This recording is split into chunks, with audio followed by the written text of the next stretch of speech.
सासू माँ, मैं घर के काम के लिए नहीं बनी हूँ। शशि तैयार होकर आईने के सामने खड़ी होकर खुद को निहार रही थी और खुद की खूबसूरती पर खुद ही मंत्रमुग्ध हुए जा रही थी।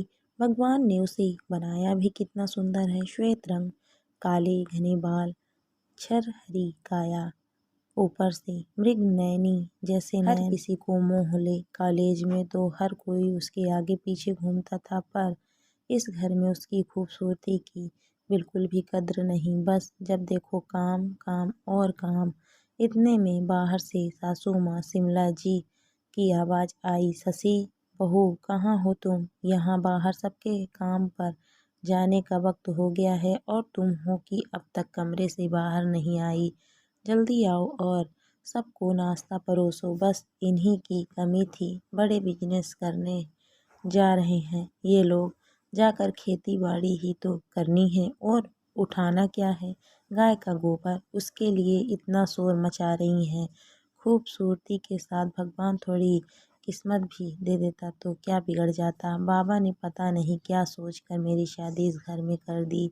सोचा था किसी अमीर घराने में शादी होगी तो आगे पीछे नौकर चाकर घूमेंगे, पर यहाँ तो खुद ही नौकर बनकर रह गई। मन ही मन भुनभुनाते हुए शशि कमरे के बाहर निकल कर आई। देखा तो सब लोग नाश्ता करने बैठ चुके थे। सीधे रसोई में गई, जहाँ जेठानी गर्मा गर्म पराठे बना रही थी और सास सबके लिए छाछ भिगो रही थी। सास ने एक तिरछी निगाह से शशि की तरफ देखा, फिर अपने काम में लग गई। इधर शशि भी नाश्ता लाकर सबको परोसने लगी। घर के पुरुष नाश्ता कर अपने अपने काम पर रवाना हो गए। वहीं सास नाश्ता कर अपने कमरे में जाकर बैठ गई। इधर जेठानी ने फटाफट नाश्ता तैयार किया और अपना नाश्ता थाली में परोसकर अपने कमरे में जाने से पहले शशि से बोली, देखो शशि, नाश्ता मैंने बना दिया है, अब तुम फटाफट से नाश्ता कर लो। उसके बाद रसोई की सफाई कर देना। दोपहर के खाने की भी तैयारी करनी है। आज नौकर चाकर भी छुट्टी पर हैं तो बाहर गाय के बाड़े की सफाई भी करनी है। अम्मा जी ने कहा है कि ये काम हम दोनों को ही करना पड़ेगा। इतना कहकर अपना नाश्ता लेकर जेठानी अपने कमरे में चली गई। पीछे शशि खुद की थाली लगाते समय मन ही मन बड़बड़ाने लगी, हे भगवान, अब ये गाय का गोबर भी उठाना पड़ेगा। अरे, जब खेत पर इतनी सारी गाय पाल रखी है तो क्या लेने के लिए घर पर ये 2 गाय रख रखी है। नाश्ता बना दिया तो कोई एहसान कर दिया क्या मुझ पर? बोल के तो ऐसे गई है जैसे बहुत बड़ा तीर मार लिया हो। अब साफ सफाई का काम मुझ पर छोड़कर चली गई। ये तो चाहती है यही है कि मेरा रंग काम करते समय खराब हो जाए। जल्दी है मेरी खूबसूरती से। शशि बड़बड़ाते हुए खुद के लिए नाश्ता लेकर अपने कमरे में चली गई। शशि की शादी इस ग्रामीण पर धनाढ्य परिवार के छोटे बेटे दीपक के साथ अभी 2 महीने पहले ही हुई थी। घर में सास ससुर जेठ जेठानी है। जेठ जेठानी की शादी को भी 1 साल ही हुआ था, लेकिन शशि अपनी जेठानी से ज़्यादा सुंदर थी, ऊपर से ग्रेजुएट भी थी। बस शशि को इसी बात का घमंड था। अमीर घर है और घर में नौकर चाकर है, गांव भर में इज्जत है, लड़का भी पढ़ा लिखा है और अपने पैरों पर खड़ा है। एक बेटी के पिता को और क्या चाहिए। यही सोचकर उन्होंने शशि की शादी इस घर में कर दी। ऐसा नहीं था कि उन्होंने शशि से पूछा नहीं था, उन्होंने शशि से शादी के लिए पूछा था और अमीर घर को देखकर ही उसने हाँ की थी। उसे लगा था कि नौकर चाकर हैं तो उसकी ज़िंदगी तो ऐश में कटेगी, लेकिन शशि तो एक नंबर की कामचोर थी। मायके में अपनी माँ के डर से घर का काम करती थी और अब यहाँ सास के डर से। खैर, रोते धोते घर का काम तो कर लेती, लेकिन आज गाय का गोबर भी। खैर, जैसे तैसे रोते रोते शशि ने रसोई की सफाई की और अपना नाश्ता करने बैठ गई। नाश्ता ख़त्म करने के बाद वापस अपने कमरे में जा रही थी कि जेठानी बोली, चल शशि, बाड़े की सफाई कर आते हैं, अभी लगेंगे तो फटाफट काम हो जाएगा। फिर दोपहर के खाने की भी तैयारी करनी है। सबका खाना बांध कर खेत पर भिजवाना है। आखिर मन मार कर शशि को बाड़े में जाना पड़ा। जेठानी तो फटाफट झाड़ू लेकर साफ सफाई करने लगी, पर वो तो वहाँ जाकर खड़ी हो गई। उसे तो जेठानी को काम करते देखकर ही घिन आ रही थी। छी, कैसे गोबर उठा रही है, शायद ये इसी काम के लिए बनी है, पर मुझसे तो नहीं होगा ये काम। मन ही मन सोचते हुए अपनी नाक भी सिकोड़ते हुए वो कहीं खड़ी रही। इतने में सासू माँ शिमला जी भी बाहर आ गईं। बड़ी बहू को काम करते और छोटी बहू को खड़ी खड़ी उसे देखते देख कर बोली, अरे छोटी बहू, तुम खड़ी क्या हो, फटाफट काम में लगो, जो जल्दी काम निपटे, तब तक मैं साग सब्जी की तैयारियां कर लेती हूँ। अम्मा जी, मुझसे तो ना होगा ये काम, इसे तो देखकर ही घिन आ रही है। अरे कौन सा गोबर उठाने को कह रही हूँ, झाड़ू ही तो लगानी है। जब एक तरफ से बड़ी बहू लगा रही है तो दूसरी तरफ से तू लगा दे, काम जल्दी हो जाएगा। भला इसमें घिन का कौन सा काम है, मुझे नहीं पता, पर मैं घर के कामों के लिए नहीं बनी हूँ। आखिर हिम्मत कर शशि ने बोल ही दिया। एक पल के लिए तो शिमला जी भी उसकी शक्ल देखते रह गई। जेठानी के हाथ भी झाड़ू लगाते लगाते अचानक से रुक गए।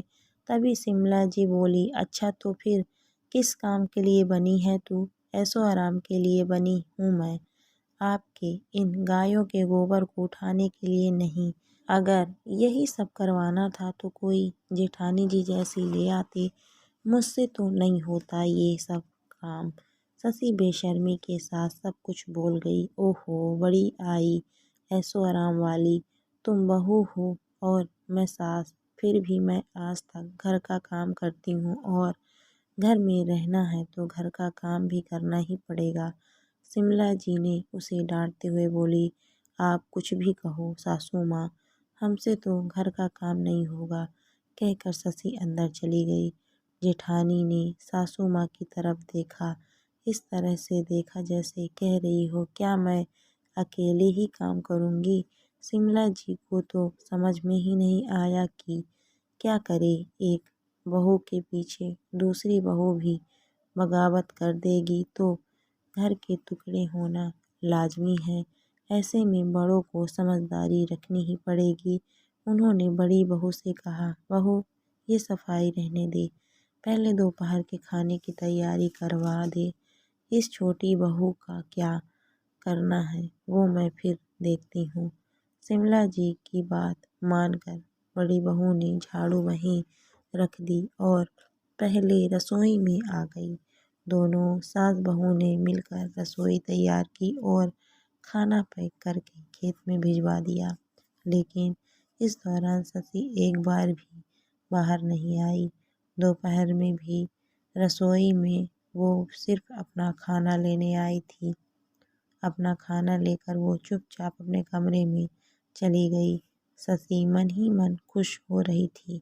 अच्छा हुआ मैंने जवाब दे दिया, आज मुझे कोई काम नहीं करना पड़ा।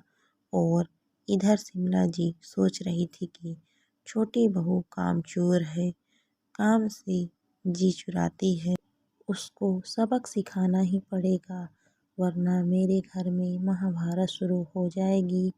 शाम को जब घर के सभी पुरुष आ गए तब उनको खाना खिलाने के बाद शिमला जी ने अपने कमरे में बुलाया और कुछ समझाकर वापस भेज दिया। दीपक अपने कमरे में आया तो शशि सो चुकी थी। दूसरे दिन वो सुबह 8 बजे तक उठी, उसे किसी ने नहीं उठाया। नहा धोकर वो रसोई में नाश्ता लेने गई तो देखा रसोई में कोई नाश्ता नहीं था। तभी दीपक वहाँ पर आया। उसे देखकर शशि हैरान रह गई। आप आज खेत पर गए नहीं? नहीं, माँ ने कहा है कि अपनी अपनी रोटी खुद अपने दम पर कमाओ और अपना बंदोबस्त खुद कर लो। कब तक माँ बाप तुम्हें पालते रहेंगे? उन्होंने तो अपनी जिम्मेदारी पूरी कर ली। क्या मतलब? शशि ने हैरान होते हुए पूछा। मतलब माँ ने साफ कह दिया है कि अब उनके आराम करने के दिन हैं, इसीलिए अब वो हमारी जिम्मेदारी नहीं उठाएंगी। कब तक कोल्हू के बैल की तरह घर का काम करती रहेंगी? आखिर उनको भी ऐसो आराम पसंद है। दीपक की बात सुनकर शशि शक पकाते हुए बोली, फिर अब जेठ जी जेठानी जी कहाँ हैं? भैया भाभी तो खुद हैरान हैं कि अचानक माँ को हुआ क्या। वो लोग भी अब देख रहे हैं कि अपना बंदोबस्त कैसे करना है, इसीलिए भैया भाभी दोनों ही सुबह सुबह निकल गए। इतने में शिमला जी कमरे से निकल कर बाहर आई और कमला को आवाज़ दी, कमला, ओ कमला, ला मुझे ज़रा चाय तो बना दे, बहुत सिर दर्द हो रहा है। अचानक बाहर से एक 29-30 साल की एक महिला दौड़ती हुई अंदर आई। उसे देखकर शशि ने दीपक की तरफ इशारा कर पूछा। दीपक धीरे से बोला, ये कमला है, खेत पर काम करती थी, पर आज से बाबूजी ने इसे यहाँ अम्मा की सेवा के लिए छोड़ दिया है। तभी कमला शिमला जी से बोली, जी मालकिन, अभी बनाती हूँ। कितने कप बनानी है? कितने कप का क्या मतलब? मेरे लिए बनानी है और किसके लिए बनानी है? कमला ने प्रश्न भरी नज़रों के साथ शशि और दीपक की तरफ देखा तो शिमला जी बोली, मैं अपने पति के पैसों पर ऐश कर रही हूँ, जिम्मेदारी निभाकर इस दौर में आई हूँ। मैं पति के साथ हर कदम से कदम मिलाकर चली हूँ। मैं इस सुख को मैंने कमाया है।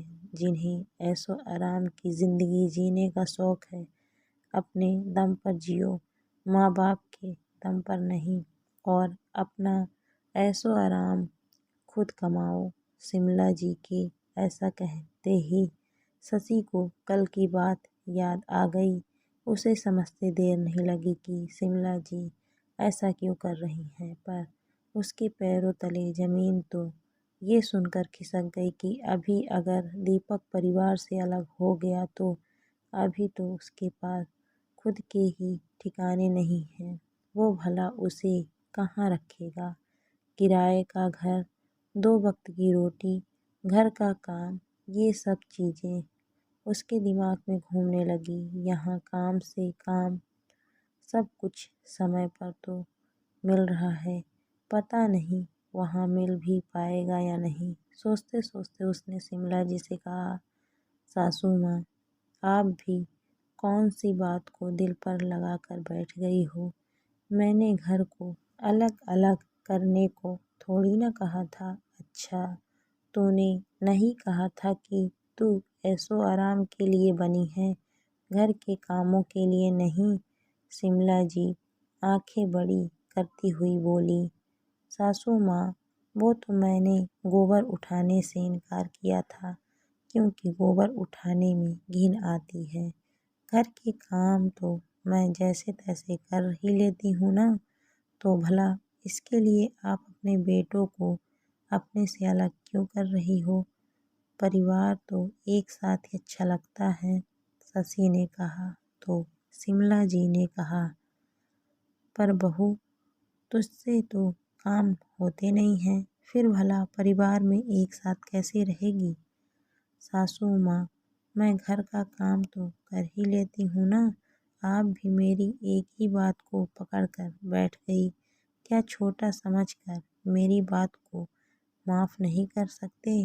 शशि हाथ जोड़ते हुए बोली, देख ले, बाद में बोलना मत कि इतना अच्छा मौका मिला था अलग होने का, पर सासू माँ ने दोबारा एक साथ कर दिया। नहीं नहीं, मैं तो कुछ नहीं कहूँगी। ठीक है, फिर यहाँ खड़ी खड़ी देख क्या रही है? जा, जाकर चाय बना कर ला। ये कमला गाय का काम कर लेगी, पर घर का काम तो तुम दोनों बहुओं को ही करना है। शिमला जी के कहते ही शशि चुपचाप रसोई में चाय बनाने चली गई। पीछे से दीपक शिमला जी के पास आकर बैठ गया। वाह माँ, एक ही बार में लाइन पर ले आई अपनी बहू को। बेटा, यूं ही बाल सफ़ेद नहीं किए हैं। अच्छे से जानती हूँ कि वह कामचोर है।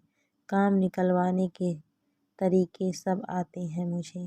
थोड़ी समझदारी बड़ों को भी रखनी चाहिए। उसके कहने पर मैं उससे लड़ने थोड़ी ना बैठ जाती। पर भैया भाभी कहाँ गए? तेरी भाभी के मायके गए हैं, शिमला जी ने कहा तो दीपक अपने मुंह पर हाथ रखकर हंस दिया। आखिर शिमला जी की समझदारी ने घर के टुकड़े होने से रोक दिए।